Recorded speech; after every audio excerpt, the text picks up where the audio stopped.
Thank you, DJ Durkin. Thank you, Max Johnson. Welcome into the Loochador Podcast, presented by Academy Sports and Outdoors. We carry all the best gear from the top brands at the prices you'll love, and now shopping is more convenient than ever at Academy.com and on the Academy app. Enjoy free shipping on orders $25 or more with sign-in, plus easy in-store curbside shop anytime, anywhere, and find your widest selection of colors, styles, and sizes from grills, the fitness equipment to workout clothes. Everything you need to have fun out there is right here at Academy.com. Billy Liucci, David Nuño with the mask on. I enjoy the mask for a minute. Yeah, well, I don't like this one. I can't tie it in the back, so it kind of – and I'm looking at it on camera like I look like Mr. Roboto. Do you remember Mr. Roboto, that video? Yeah. Domo arigato, Mr. Roboto. Dun, dun, dun, dun, dun, dun. You look like a TWA secret, wrestler. Secret, I got a secret. I think I look more Luchador-esque. I'm what? I look more Luchador-esque. Yeah, you look like an actual – this looks like hello Tron or – yeah. It's like what you said last week. One of the guys that really wasn't a luchador putting the luchador mask on, like a regular Greg the Hammer Valentine. Yeah, and then they're like, oh no, and you don't want them to take it off, and then they do, and they just run off like that. So it was nice. It was a hell of a nice Saturday. I mean, look. Oh yeah. Where do you want to start? There's a lot to unpack with this thing. There's so much to conference unpack. Opener. I want to start off with like the vibe, because I don't apologize for dominant victories against teams that, maybe Auburn's not that good. I don't care. Yeah. Hugh Freeze coming into the game, we talked a lot about him. We talked about their run game. We did feel comfortable with A&M winning the game if they played their game. The defense was the story in this one. Regardless of what you think about Robbie Ashford and Peyton Thorne, that defense brought it. Yeah, look, it's the storyline. There are two primary storylines here, or three, I think. If you're A&M, another storyline is Auburn's pretty damn bad. Yeah. I don't know who they're going to beat in the SEC this year. I don't even know if they play Vandy. That's a perhaps. They're not good, and Hugh Freeze. They've got talent on defense, no question about it. Their O-line has been struggling. Quarterback plays terrible. They have really nice running backs. A&M made a late run at Jarquez Hunter. He's a nice back, and they have good running backs. But that's about it. Talent on defense, good running backs. Their defense had A&M on its heels, for most of that first half. It shouldn't have been just 6 for the Aggies. We'll talk about that fumble return here in a minute. What a weird game to have two plays kind of similar from almost the same spot on the field happen. One in favor of the Aggies that got overturned, one against A&M that really kept Auburn in it. But, look, it was a 6-3 game at the half. I didn't feel like A&M was going to lose a football game. You were letting it get into that nervous energy time where it's like, guys, just like 2021. You're screwing around here, and then all of a sudden Auburn's going to bust a big run because they were cutting you up at times in the running. That was like the only – they didn't gash them, but there were times where they were running 10 yards, 11. You'd be like – but they're going to hit one run, and you're going to be down 10-6, and this crowd's going to get restless, and you're going to be early second half down. Is your young quarterback going to be – put in a stress situation where then he gets knocked out? Is your veteran quarterback going to be asked to come from behind? So you were playing with fire, but it was clear A&M was the better team, even at halftime. And then that showed in the second half. I think the biggest storylines were this.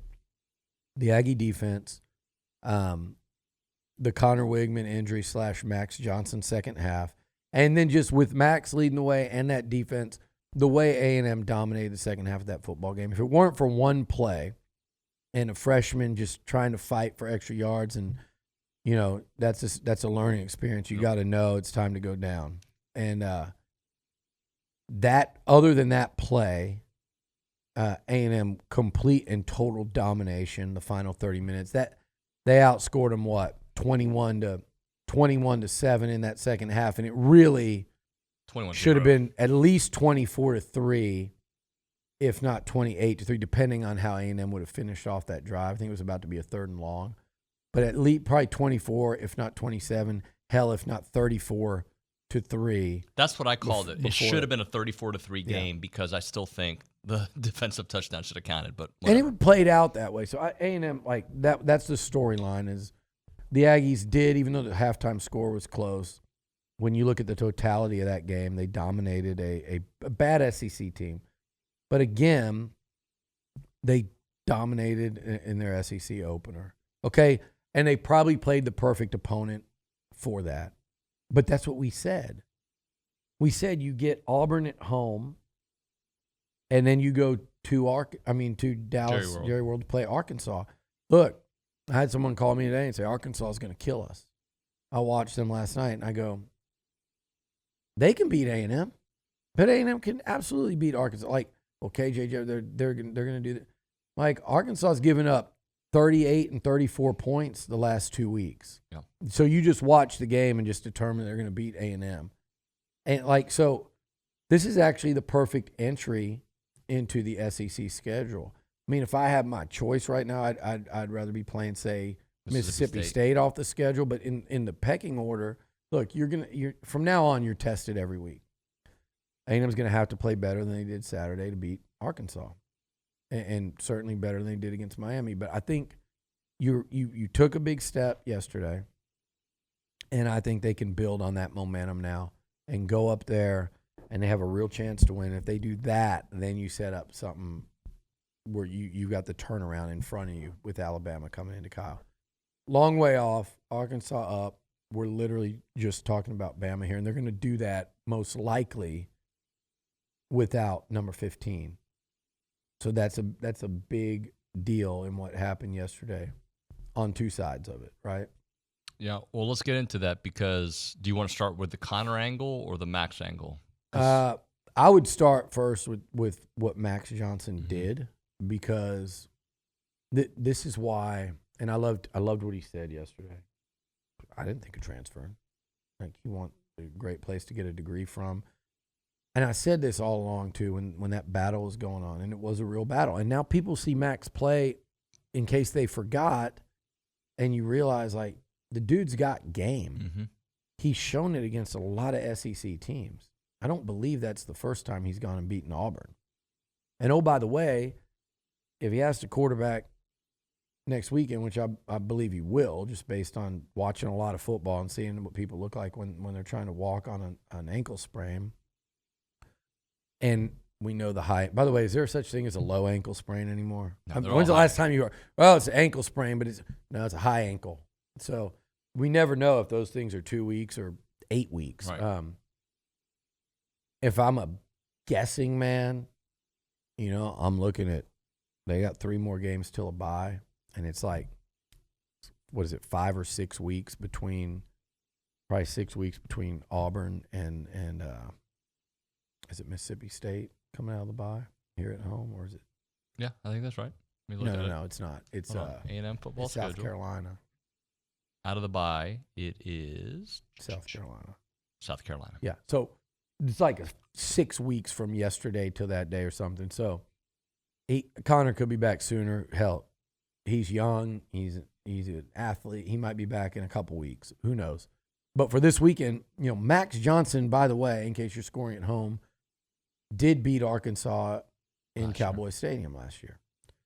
He's beaten Auburn before. I'm 99% certain he did that. So this is a guy that this wasn't like – this is why I said you had the best backup quarterback in the SEC. He didn't go out there and look flustered. Did you see Alabama's backup quarterbacks a few weeks ago? They looked very flustered. You see, this is the best starting backup situation. Max in the would start at Alabama. Oh, 100%. 100%. And when you look at the way he came out and played, he looked like a guy that's done it before and stuff. But more than that, I expect. And that's a compliment to him. That I expect. But I just thought it playing in that offense, I had a nice view of him standing there throwing, and some of those throws he makes, and I'm not just talking about the one to Evan, which was a freaking dime, just such a beautiful deep ball, but I'm talking about everything he threw. He just, if he can be decisive with the football, And I think, Bobby Petrino's won a lot of games with quarterbacks like him. A big, strong-armed quarterback that can throw it to any point on the field. And if there is a strength of his, I said this the whole offseason, and more so than Connor, it's that just pure deep ball. We saw it, and we didn't just see it yesterday. We see it a lot. And Connor does a great job of throwing it up there, letting his guys get it too. But that is the strength of Max's game. Hell, we watched him do it against A&M to LSU, much to our dismay, there late in the game, where he threw just an incredible pass to beat A&M in the fourth quarter in the closing moment. So they're in good hands. And yesterday should have been a reminder of what good hands they're in. And to be honest, there's two things to this. He really sparked the offense. He did. With some big plays, and he did it again with his legs when he needed to. He's very dangerous like that. But the other part of that is the Petrino halftime adjustments again. We were happy with what we saw at Miami, where they couldn't capitalize down there in the red zone a couple times inside the 10, but just the way the offense started moving the ball, we saw it again yesterday. I mean, they came out in a 3-point game, and they attacked. The 3-point game with the backup quarterback. And where they had the ball first to start the half. And they attacked that Auburn defense after halftime. So really encouraged, because David, in the first half, and that was with Connor, I was sitting there going, man, we're going to have to go back tomorrow, and the hard truth and the reality is, no matter how excited we are about this offense, they're still not really running the ball well, and they've played 2 games against Power 5 teams, and the offense hasn't looked that great. Mm-hmm. I mean, but the reality now, I look at it and I go, the way they turned it around offensively, they looked explosive. The running game got going. They were very balanced. They were effective and efficient running the football. They had the big play running the football.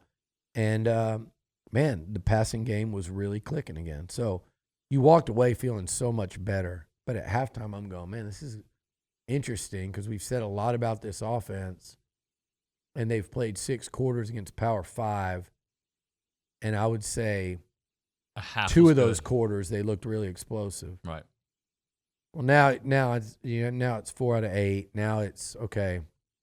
They did go score 33 against Miami. Ultimately, is what they did.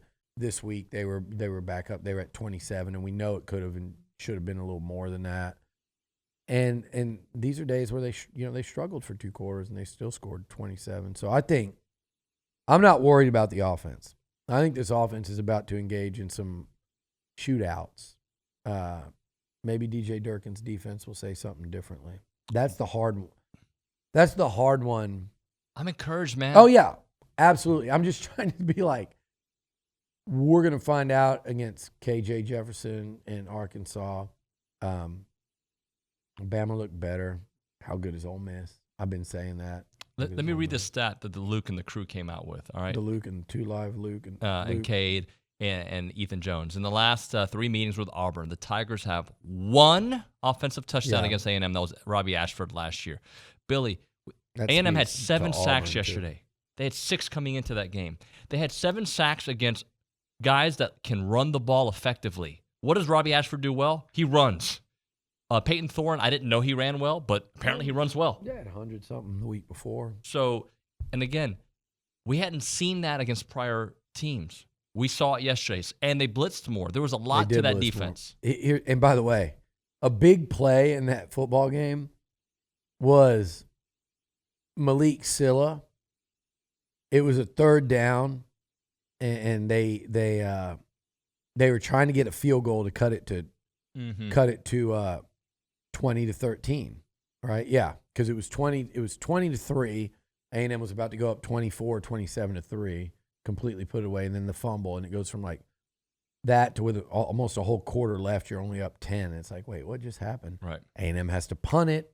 They come back in, and they're moving the ball, and they get to where they're having a chance to cut it to a 7-point game with a field goal, right? If you go look at that series of events, I'm getting somewhere with this Durkin thing. They had a chance to cut it to a field goal, to a 7-point game. And who the hell knows? With you freezing that team on the road, I'm sitting here going, nah, dude, if these guys score a touchdown, they're probably going for 2 at the end of a game with a mobile quarter. Like, it was getting you. And they were going to kick that 50-yard field goal, and A&M was going to get the ball under a lot of pressure. Yep. And I'll tell you what, how many times with under 5 minutes left do you see a 3 and out? And the other two, you don't, and you go, oh, man, they've got the ball ready. They got a chance. No, they got the ball ready to try to go for the win because that's what Freeze would have done. So that was about to be a 50-yard field goal try. And Jimbo, but the reason why is Malik Silla made a really nice play to tackle. I think it was a tackle for a loss on a bubble pass where what they were trying to do was get. Was it the fourth quarter, 5:55 left, Peyton Thorne to a Fairweather, and then Malik comes up with the big tackle. Read the down and distance there before the snap and what the play result was. This at 3rd and 25 from the A&M 43. Okay, so they're at the 43. So that's a 60-yard field goal. It's 3rd and 25. They're going to try to gain back about 10 yards. By the way, Jimbo, they originally declined that penalty, and I thought that was a big mistake because that guy hits a 50-yarder, and they're down 7, and you got to do something with your offense or they're getting the ball. You take that penalty, you give them the extra down, but they're out of field goal range. They ended up making the right call there. And Malik, how many yards did they lose on that play or game? 2 yards. Lost 2. Mm-hmm. It was a great play by Malik Silla. You know what he did? He was lined up before the play. Then I think somebody took a timeout, and I'm like, look at Silla way out there. It was the same deal as last week that everyone was complaining about. He's out there in coverage, and he made a great play to bust it up because of alignment and where he was. And you had this 6'6", rangy athlete out there that made a great open field tackle. What they were trying to do is gain about 10 yards and get that 50-yard field goal again. Yep. So it's just funny that the things that everyone complains about, and now you look at this defense, and do I think they're world beaters? Do I think they're great yet? No. Do I think they have holes and still personnel things they need to sort through and we're going to watch them try to progress each week? Yeah. They did what you're supposed to do to a bad offense. They dominated them. They did what you're supposed to do to a team that with quarterback questions. They got after him, made him make decisions. They sacked him. They made massive plays. They did exactly what a good defense will do to a bad offense. They stifled them. They shut them down. Yes, Auburn had some quality runs over the course of a whole game. Being that committed to it with that talent back, you're going to do it. Would I have liked to seen it a little more tightened up in terms of run defense? Sure, absolutely. And those total rushing numbers are going to look different with those 7 sacks. Auburn did have success running the football. But that's the only thing they had success doing, and it wasn't like wild success that dictated the game, that kept the A&M offense off the field. It wasn't one of those type deals. They just stifled. It was like a damn anaconda on that Auburn offense. They couldn't get anywhere near the end zone, really. I mean, how many times did they get inside the 10? While I'm talking, it says red zone for Auburn, 0 for 0. I was about to say, I don't remember. I remember longer field goal kicks. They didn't come close to scoring. They gave up 1 field goal, 3 points in the game. What'd they do against ULM? Give it 3 points. 3 points and 10 against New Mexico. So in the outside of Miami. So the defense in 3 of their 4 games so far have given up 1 touchdown in 3 games. And Miami got to them with a veteran quarterback, and they torched them. Still playing great. And look, and they also still haven't played anyone. No, I can't wait. I think they can beat Florida State. Miami will be a hell of a game here. Yeah. So, but no, look, they got torched by a 5th-year NFL-bound quarterback and an OC that they hadn't seen yet in his 2nd game at Miami, and it was a bad setup. And the defense played poorly, and they couldn't tackle anyone. That was so bad that I'm not ready to jump all in terms of, hey, you got KJ Jefferson. You've got the talent of that Bama pass-catching core and that whole deal they're trying to figure out. You've got Rattler. You've got Ole Miss. You've got Tennessee on the road. You know, there's a lot. Jaden Daniels and Malik Neighbors and LSU. There's a lot out there. Even Will Rogers and the running back. But that was a damn good effort yesterday. They gained confidence. They're going to play a quarterback that they've seen a bunch. They're not going to be scared of him. Very encouraging effort, and the defense deserves a ton of credit because I'll tell you this. The team in general is lucky the defense was playing like they were in the first half because they could have easily gone in that locker room down had the defense not been so airtight and so good in that first half. And they got better in the second half. It's the first time maybe since last year's Auburn game where I thought Connor was just a little off, not as comfortable as I'm used to seeing. By the way, can we give some props to the offensive line? Because I felt like both guys, for the most part, had time to throw. It didn't feel like that collapsing pocket that we had been seeing a little bit. Yeah, I still look over there, and you know, I still want to see a little more at the guard spots. They just Connor got demolished in the end. He got smoked in the end zone, and where they just, you know, Basantis took his guy. Layden helped one way, and then just Layden, I think, completely missed, and Connor got just smoked in his own end zone. And there's still too much of that, and I feel like it's the guard spots get shaky at times. I really like Naboo.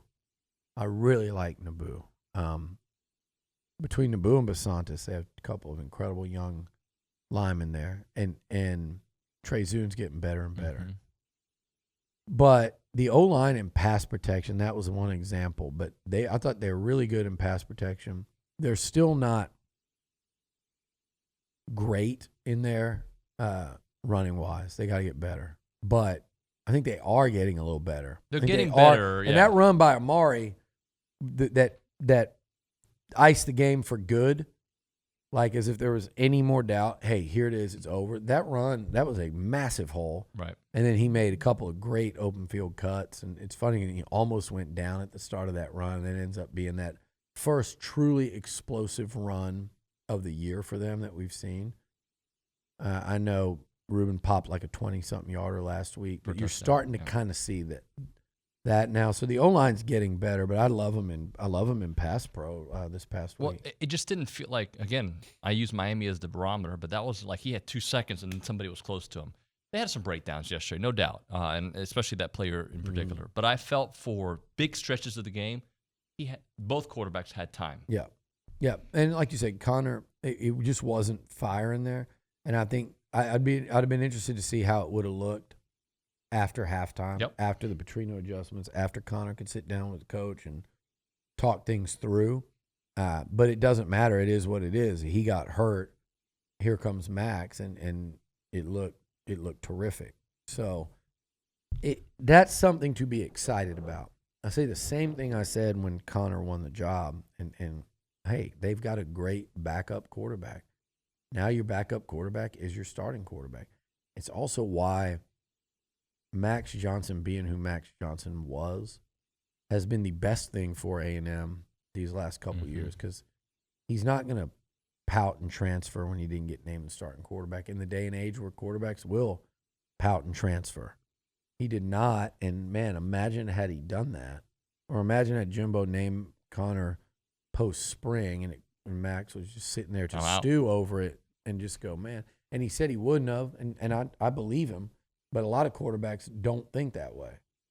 And I said all along he deserved that shot because of, he deserved that shot to come out and try to win the job against Connor, because his season ended last year with a broken hand. I will go back to this, though. It's freaking frustrating. It's so frustrating. I saw Kellen Mond's parents before the game, and he's still a loyal listener, and happy anniversary. They spent their 30th anniversary at A&M down there. I saw them before the game down there, and they it just makes you appreciate Kellen never getting hurt. In 3.5 years as a starting quarterback, he played hurt. He never missed a game. Not that he could have played through some of these injuries these quarterbacks have had, but durability. But it's happened 3 years in a row since him. We've seen Haynes go down. We've seen Max go down.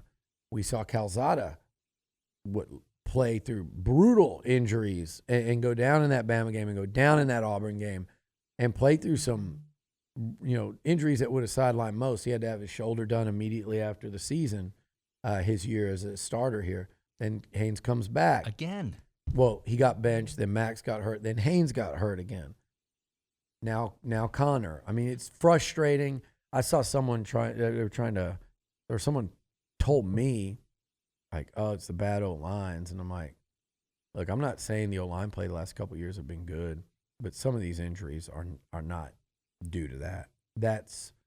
These injuries are happening. It's just like, look, quarterback injuries happen all over the league and country. You're going to see it all year. Mm-hmm. How many teams last year in the SEC finished the year without their quarterback being or playing hurt? It's not as many as you think.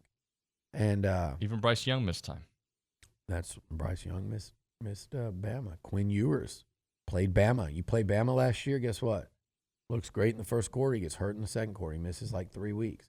So these things happen. It'll be interesting tomorrow to hear Connor's timeline. It's so frustrating, too, because I was talking to the guys at SEC Network all weekend, and just to hear them talking about Connor, and I won't say everything we said, but like talk to Tebow for a little bit about it, talk to Jordan Rogers, Roman Harper, and just the consensus is, man, this Wigman kid's special. He's special, yeah. He's special. Yesterday, Max Johnson was special. Max Johnson's been special on a few Saturdays in his career, so they're going to tell him, you're our QB. We want you to go out and duel KJ Jefferson next weekend. He can do that. Yeah. I mean, KJ's really good, but Max is capable of doing that. So the beauty, too, is the players believe in him. What a cool moment of the day yesterday to see him connect for a touchdown to his brother in a real game, in an SEC game, in a 6-3 football game in the second half. And I'm watching that play, and I could see Max's eyes light up. He throws it, and then Jake catches it and just kind of pinballs his way into the end zone there. I was just like, God, get that corner, man. Get it. And he got it. And that was a really cool moment to see. I don't know. Is there a stat for that with all our stat crew? You just name like 17 names. Can any of them tell me when there was a brother-to-brother quarterback receiver touchdock? Did Jamie McCoy hit Terrence McCoy at some point in backup duty because Jamie used to be a backup QB? I don't know. I'd love to find out if we've ever seen that at A&M. Yeah.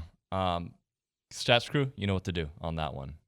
But I can only imagine what it must have felt like for the family, for Brad and his wife to watch that, and just because I'm just envisioning my kids doing something like at this level in that kind of tight game, in the backup role, almost storybook-like. Hey, you're not the starter. Boom, you're thrusted into a game that's a tight game. Bam, you come in and do that. That's just incredible. I think the first connection to them was like a 1 or 2 yard pass in mop-up duty where Max was the backup early, maybe in game 1 last year, and he threw a very short pass to Jake. This is the real deal. I mean, this is kind of what those two have probably done more times than you can count growing up against air or, playing pickup football with their buddy. And now they do it in that kind of game. What a cool moment. And a cool Saturday for A&M. I thought a nice, comfortable win. And by the way, Anias is starting to play really well. Mm-hmm. 2 games in a row. Evan Stewart back makes it incredible. Really, hard catch. What a really tough catch to put himself out there and take that hit. The defense with all the sacks, the big run by Amari Daniels was significant. I thought Le'Veon Moss had some nice runs as well. He's you see him starting to come into his own. He picked up some blocks too. He looked good back there. Yeah, Texas A&M has beaten Auburn at home one time. Okay, they've lost to some bad Auburn teams at home. They lost to a bad Auburn team last year. It's nice to see the Aggies equal up the series with that team because that is a real program that's not, it's funny. Everybody goes, you shouldn't split with the Mississippi schools. And Auburn's on about that level. So, you want to see the Aggies start distancing themselves as they go from those type teams. Yeah. See, like LSU the last 2 weeks, they always beat Arkansas and the Mississippis.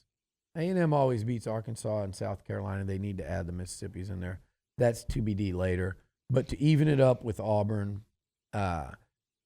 again, we've seen A&M lose to bad Auburn teams along the way. We've seen A&M get upset at home by Auburn. So in a game that was tight, the way they responded, I thought yesterday what that football team showed to me was maturity. They showed improvement on defense. They showed depth at quarterback, which we talked about how important that was going to be.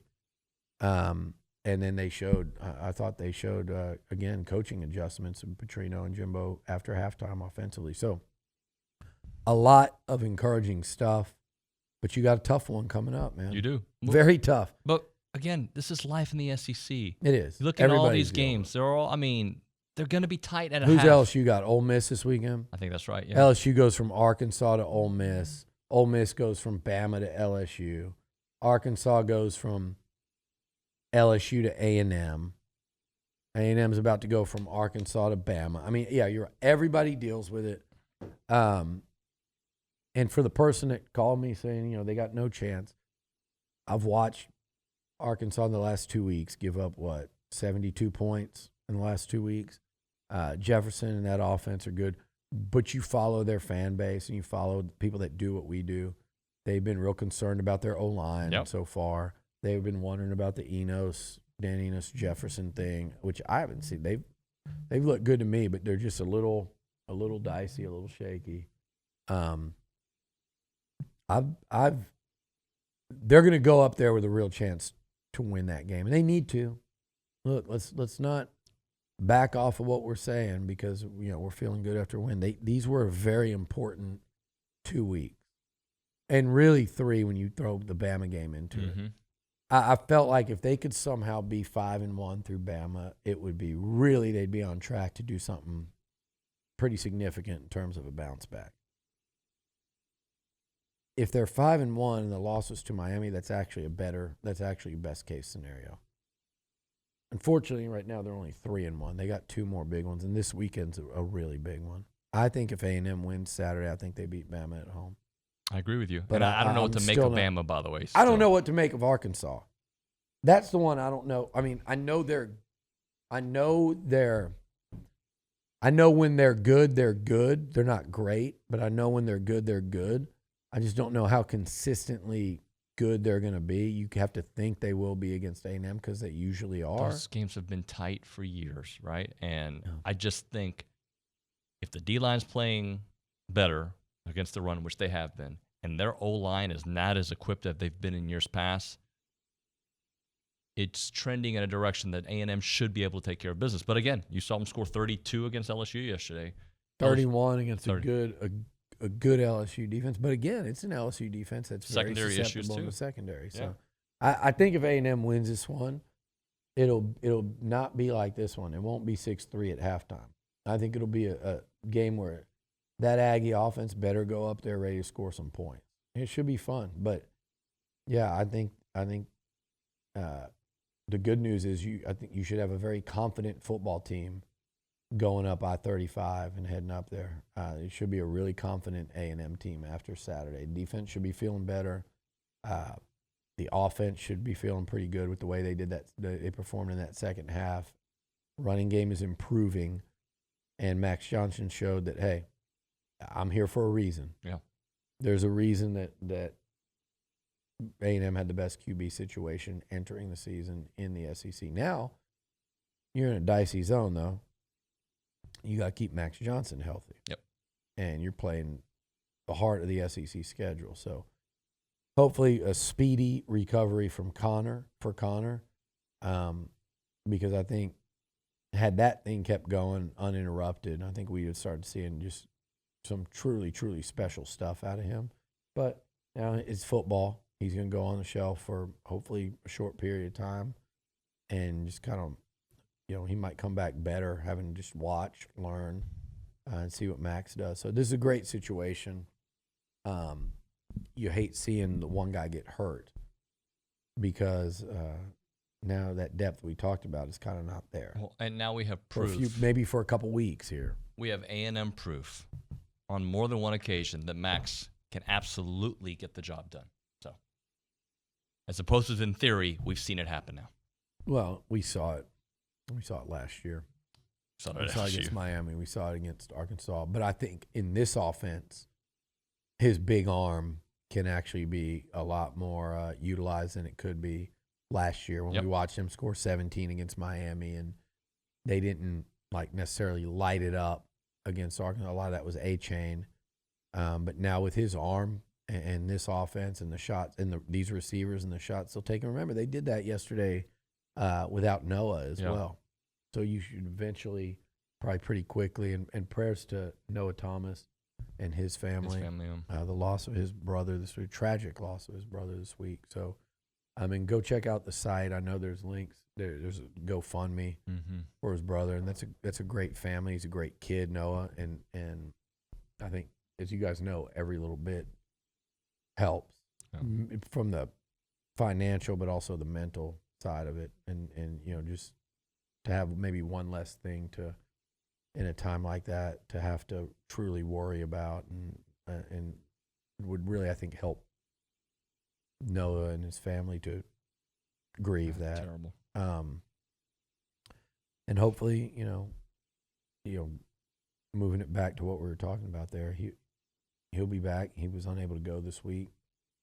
I think this team is just getting better each week. The question is, David, it's like this race, right? Others keep are getting too. better.